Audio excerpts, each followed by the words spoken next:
Okay sir, ठीक है। ये हमारी लखरा में आज की प्रिंसिपल है। अच्छा, आज के कार्यक्रम में मुख्य अतिथि के रूप में मंच पर विराजित हैं और जिनकी उपस्थिति से उनके आभा मंडल से अत्यंत ही गौरवान्वित हैं। आज के कार्यक्रम के मुख्य अतिथि माननीय डॉक्टर लक्ष्मण भारती जी, प्रांतीय अध्यक्ष अजाक्स। मैं उनके स्वागत के लिए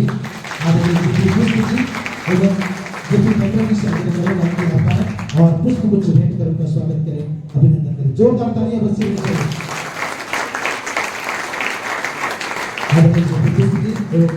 स्वागत करेंगे पुष्प गुच्छ भेंट कर। हम सभी के दर्शक माननीय डॉक्टर लक्ष्मण भारती जी और जिनके शुभाशीष से जिनके भविष्य की चिंता करते हुए युवा विज्ञान स्कूल कोचिंग क्लास तीसरा बैच, तो ये हमारा जिनके संघर्षों को हम सलाम करते हैं, कि जज्बों को सलाम करते हैं। एक बार जोरदार तालियां सभी बच्चों की ओर है। अब लोग पिछला कोचिंग करवाएं और किन किन बिंदुओं पे आपको कठिनाई हुई और कैसे कैसे आगे आप बढ़ रहे हैं, इन बिंदुओं पर विचार रखने के लिए आदरणीय जेपी को मुख्य अतिथि परम श्रद्धेय सम्माननीय स्नेहिल डॉक्टर भारती जी, इस कार्यक्रम के प्रेरणता और इस कार्यक्रम में हमेशा से जुड़े रहे परम आदरणीय वीरी जी और पाटिले जी, सभी आदरणीय गण, साथ ही साथ हमारे मीडिया प्रभारी जी और स्टार्ट हो रहा है। इस कार्यक्रम का शुरुआत सबसे पहले संकल्पना भारती जी, आदरणीय भारती जी का, इसलिए टाइम मैनेजमेंट सिखा रहे हैं। उन प्रश्नों को, उन बड़े बड़े प्रश्नों को किस तरह से आप हल कर पाएंगे, ये हम लोग आपको ये 8 दिन की क्लास में आइडिया आया, कुछ सीखे हो ना कुछ। ये 8 दिन के ट्रायल क्लास में आपने भली भांति सीख लिया होगा। इसलिए प्रथम दिन के बाद द्वितीय दिन, तृतीय दिन बढ़ते जा रहा है। आधा बच्चे, बहुत बच्चे आज एग्जाम दिलाने गए हैं, कॉलेज का ही चल रहा है ना। तो हमारे पास लगभग 200 का संख्या बना है और रेगुलर आ रहे हैं। तो ये हमारा जो पैटर्न होना चाहिए, जितने मिनट में हल होना चाहिए उतने मिनट में प्रैक्टिस करवा रहे हैं। तो इन बच्चों के लिए थैंकफुल ताली बजाइए। ये देखिए, ऐसे बच्चे हैं जो आपके बीच से निकले हुए बच्चे।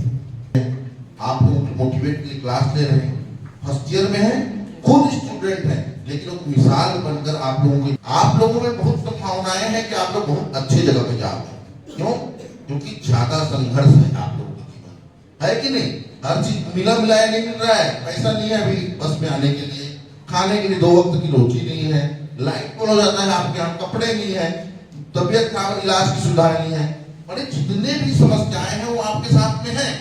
आप अगर इससे जूझ के आगे जब जाओगे तब फिर आपकी सफलता को रोका नहीं जा सकता। बहुत सारी बाधाएं हैं, लेकिन ये हमारा परम सौभाग्य है कि जिनका सानिध्य, जिनका प्रेम, जिनका स्नेह, जिनका शुभाशीष हमारे जीपीएम के बच्चों को, हमको पूरे छत्तीसगढ़ से अगर मैं ज्यादा कहूं तो शायद अतिशयोक्ति नहीं होगी, हमें उनका स्नेह प्राप्त होता रहा है। और आज भी हमारे बीच अत्यंत ही व्यस्ततम शेड्यूल रहता है, उनका पल पल बहुमूल्य होता है। लेकिन आदरणीय पुष्प जी ने जैसे ही उनको सूचित किया कि आज तीसरा बैच जिसका शुभारंभ हो रहा है, उन्होंने बिना किसी शंका के, बिना किसी संकोच के अपनी हामी भरी और रायपुर से हमारे बीच पुनः हर बार की तरह हमारे बीच उपलब्ध है इन बच्चों को शुभाशीष प्रदान करने के लिए। मैं चाहूंगा उनके लिए एक बार जोरदार ऐसी ताली बजाएं कि उसकी आवाज रायपुर तक पहुंचनी चाहिए। हम आमंत्रित करना चाहेंगे आज के कार्यक्रम के मुख्य अतिथि माननीय डॉक्टर लक्ष्मण भारती जी, प्रांतीय अध्यक्ष अजाक्स। आप आए सर, हम सबको मोटिवेट करें, इन बच्चों को मार्गदर्शन करें। जोरदार सबको धन्यवाद और आभार अभिनंदन करने आया हूँ। आज हमारे इस कार्यक्रम के बहुत ही आदरणीय जेपी पुष्प साहब, मैं चाहता हूं कि जोरदार ताली बजा के हमारे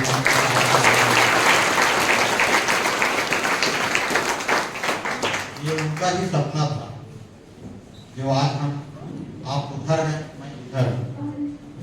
जो सपना पुष्प साहब ने जो देखा था वो सपना निश्चित तौर से साकार हो रहा है। मैं अपने तरफ से बहुत ही उनका आभार भी व्यक्त करता हूँ, अभिनंदन भी करता हूँ। तो एक ऐसा सपना देखने वाला जिनके कारण मैंने शिक्षा के क्षेत्र में काम करना चालू किया।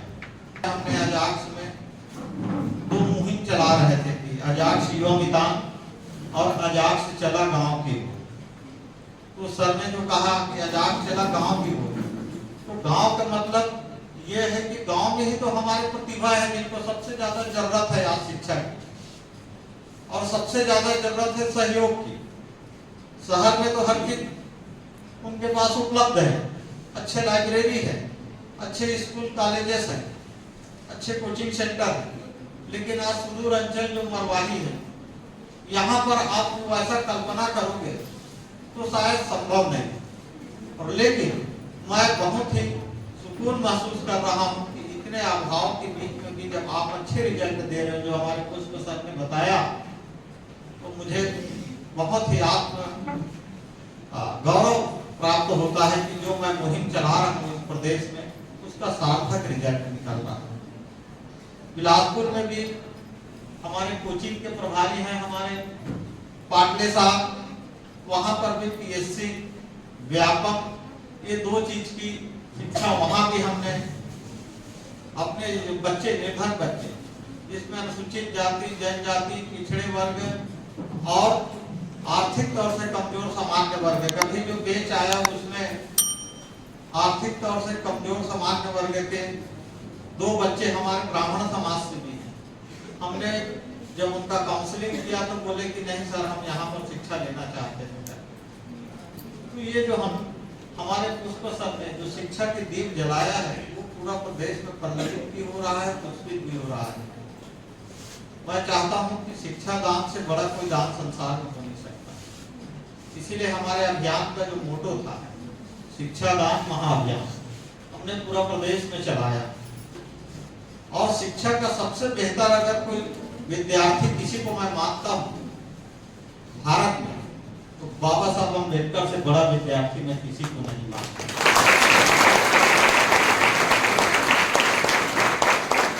उसने अभाव की जिंदगी जिया, समाज में विपन्नता के साथ साथ अनटचबिलिटी भी झेला उसने, छुआछूत के भाव को भी उसने झेला, अस्पृश्यता का सामना करना पड़ा, लेकिन वो कभी अपने लक्ष्य से विचलित नहीं हुआ।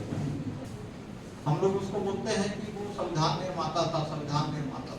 वो बहुत अच्छे इकोनॉमिस्ट, उसके पीएचडी जो था ना आर्थिक क्षेत्र में, संघर्ष तो है ना जिंदगी में। अगर मैं संघर्ष नहीं किया रहता तो शायद आपके बीच में यहाँ पर खड़े नहीं रहता। ये मेरा संघर्ष है कि आपके साथ मुझे जुड़ने के लिए बातें करनी है। और जो आज हम शिक्षा दान महाअभियान चला रहे हैं, क्योंकि ये मास्टर की है, शिक्षा जो है ना मास्टर की है, चाबी इससे हर ताला खुलता है। आप पढ़ेंगे तो यहीं से कलेक्टर भी बनेंगे, एसपी बनेंगे, तहसीलदार बनेंगे, शिक्षक बनेंगे, पटवारी बनेंगे, जो आप चाहते हो वो बन सकते हो कि नहीं बन सकते हो। और अगर शिक्षा ही ना रहा तो वो सपने देख पाओगे आप। इसलिए बच्चों, मैं तो बहुत खुश होता हूँ जब आप लोगों को देखता हूँ, और हमारे बच्चियों को जब मैं देखता हूँ कि आज पूरे ताकत से जब आज अपने लक्ष्य को हासिल करने के लिए इतने सारे चुनौतियों के बावजूद भी जब आप यहाँ पर बैठे हैं, तो मुझे भी संतोष होता है, मेरा भी थकान खत्म हो जाता है कि आप लोगों के लिए मैं पूरा प्रदेश, यही नहीं पूरा प्रदेश में मैं सोचते रहता हूँ। और मेरा आज बेहतर टीम है, हमारे पुष्प सर हमारे महासचिव हैं अजाक्स के, ये आज मेरा बहुत बेहतर टीम है।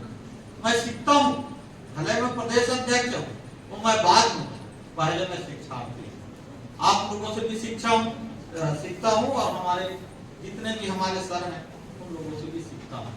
और सीखने के बाद क्या बेहतर हो सकता है उसमें इंप्लीमेंटेशन करते हैं। बच्चों, मैं चाहता हूँ कि आप लोग अपनी जिंदगी के जो लक्ष्य आपने तय किया, जो आपने अपनी जिंदगी में सोचा, तो आप लोगों में भी अगर कोई ऐसा सोच है तो बच्चे लोग जो है ना 8 से चालू करें। आप यूपीएससी का सपना देखेंगे, निश्चित तौर से मैं मानता हूँ कि अगर 8 से आप चालू करोगे, 8वीं चालू करोगे, तो छत्तीसगढ़ पीएससी क्रैक करोगे 100%, ये मैं आपको कर दूंगा।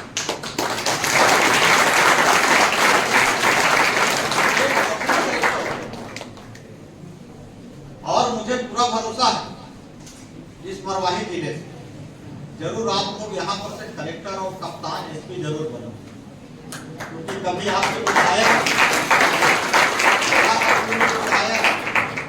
अजय जोगी जी का तो नाम सुने होंगे ना? Yes sir.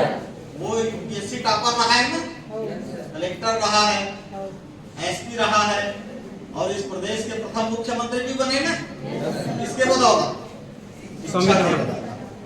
अगर वो नहीं पढ़ते तो कभी कलेक्टर बन पाते। तो बहुत सारे आदर्श आपके यहाँ छुपे हुए हैं मरवाही। अब उसका रिकॉर्ड कौन तोड़ेगा? आप लोग संकल्प आज से करें। अजीत जोगी का रिकॉर्ड तोड़ना है मरवाही में, कलेक्टर बन के दिखाना है आप में से। बनोगे कि नहीं बनोगे? सपना समझ के हम आसमान की तरफ देख सकते नहीं?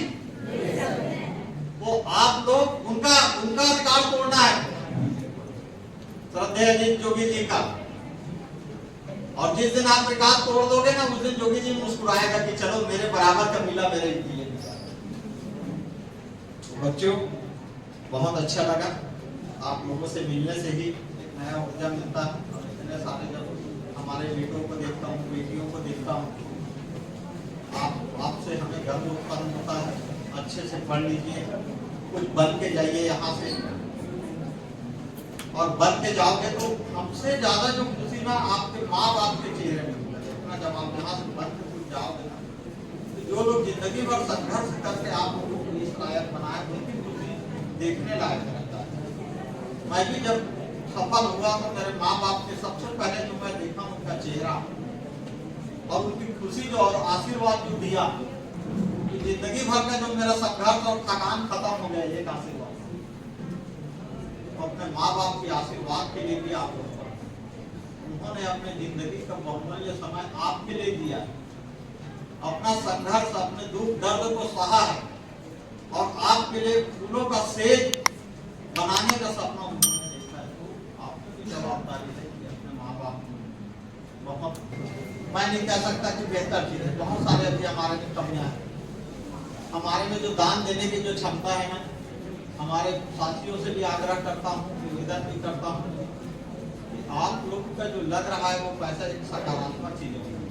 आज जो पेड़ आप खड़े कर रहे हो ना, कल ये पेड़ जब लायक बन जाएंगे, ये भी जब अपने पैर में खड़े हो जाएंगे, तो ये भी उस ऋण से ऋण होने का प्रयास करेंगे, और आने वाले जो बच्चे हैं समाज के, उनके लिए भी लोग काम करेंगे। तो मेरे सारे साथियों से निवेदन है कि आप लोग दान देने में कहीं कमी मत करिए। ये आपका दान जो है कहीं न कहीं लग रहा है, बड़ा वृक्ष बनेगा और एक समाज को ताकत देगा, और एक सुसंस्कृत और सुशिक्षित समाज बनाने में आपका एक छोटा सा ध्यान हमें प्रेरणा देगा। और जितने भी दानदाता हैं उनका अभिनंदन करता हूँ, और इसी प्रकार से स्नेह और आशीर्वाद हमारे बच्चों पर बनाए रखेंगे। इन्हीं शब्दों के साथ सभी को बहुत बहुत धन्यवाद। नया बैच को बहुत बहुत अभिनंदन। आप लोग अच्छा करेंगे, बेहतर करेंगे, यही शुभकामनाओं के साथ बहुत बहुत धन्यवाद।